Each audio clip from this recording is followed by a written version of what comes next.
नमस्कार दोस्तों, स्वागत है वर्ल्ड टॉक्स हिंदी में।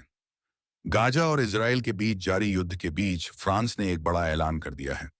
एक ऐसा बयान जो सिर्फ शब्दों में नहीं बल्कि भविष्य की दिशा तय करने में बेहद निर्णायक हो सकता है।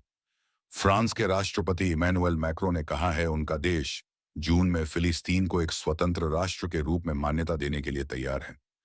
ये वही फ्रांस है जो दशकों से इस मुद्दे पर चुपचाप अपनी भूमिका निभा रहा था, लेकिन अब वो एक निर्णायक मोड़ पर खड़ा है जहां सिर्फ फैसले नहीं होते, इतिहास लिखा जाता है। मैक्रो ने साफ कहा, मैं ये कदम किसी को खुश करने के लिए नहीं उठा रहा। मैं इसे इसलिए करूंगा क्योंकि मुझे लगता है कि ये करना अब सही होगा। और ये शब्द सिर्फ राजनीतिक बयान नहीं है, ये उस इच्छा शक्ति की तस्वीर है जो शायद वर्षों से पीछे धकेली जा रही थी। अब तक दुनिया के लगभग 150 देश फिलिस्तीन को एक स्वतंत्र राष्ट्र मान चुके हैं, लेकिन अमेरिका, ब्रिटेन, जर्मनी, जापान और खुद फ्रांस जैसे ताकतवर देश अब तक सिर्फ दूर से देख रहे थे। अब मैक्रों कह रहे हैं कि जून में न्यूयॉर्क में एक बड़ी पहल होगी, जहां फ्रांस और सऊदी अरब मिलकर एक ऐसा मंच तैयार करेंगे जहां न सिर्फ फिलिस्तीन को मान्यता दी जाएगी, बल्कि कुछ अरब देश जो अभी तक इजराइल के अस्तित्व को भी नहीं मानते, वो भी शायद पहली बार इजराइल को एक वैध देश के रूप में स्वीकार करें।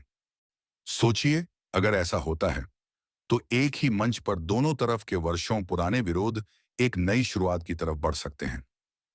मैक्रों कहते हैं, मैं इस सामूहिक आंदोलन का हिस्सा बनना चाहता हूं, ताकि हम उन ताकतों का भी विरोध कर सकें जो इजराइल के अस्तित्व को ही नकारते हैं, जैसे ईरान।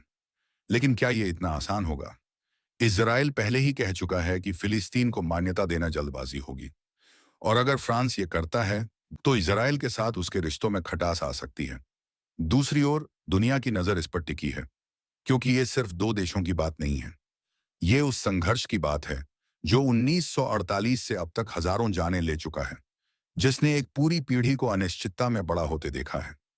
अगर फिलिस्तीन को अब फ्रांस जैसी ताकतवर आवाज से मान्यता मिलती है, तो यह उन लाखों लोगों की उम्मीदें फिर से जिंदा कर सकता है, जिन्हें हमेशा यही कहा गया कि अभी समय नहीं आया। और अगर अरब देश इजराइल को मान्यता देते हैं, तो यह उन यहूदी परिवारों के लिए भी राहत की सांस होगी जो हर दिन डर और धमकियों के बीच जीते हैं। तो दोस्तों, सवाल यह है, क्या जून 2025 वाकई उस पल का गवाह बनेगा जब दुनिया एक साथ न्याय और सुरक्षा के बीच संतुलन बनाने की हिम्मत दिखाएगी? क्या फ्रांस की यह पहल उन सारे वहम को तोड़ पाएगी जो सालों से इस संघर्ष को टालने के लिए गड़ गए थे? आप क्या सोचते हैं? क्या यह सिर्फ एक कूटनीतिक चाल है या सचमुच बदलाव की शुरुआत? अपने विचार हमें नीचे जरूर बताइए।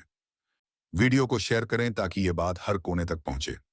हम फिर मिलेंगे एक और गहराई से जुड़ी सोच के साथ। तब तक के लिए धन्यवाद।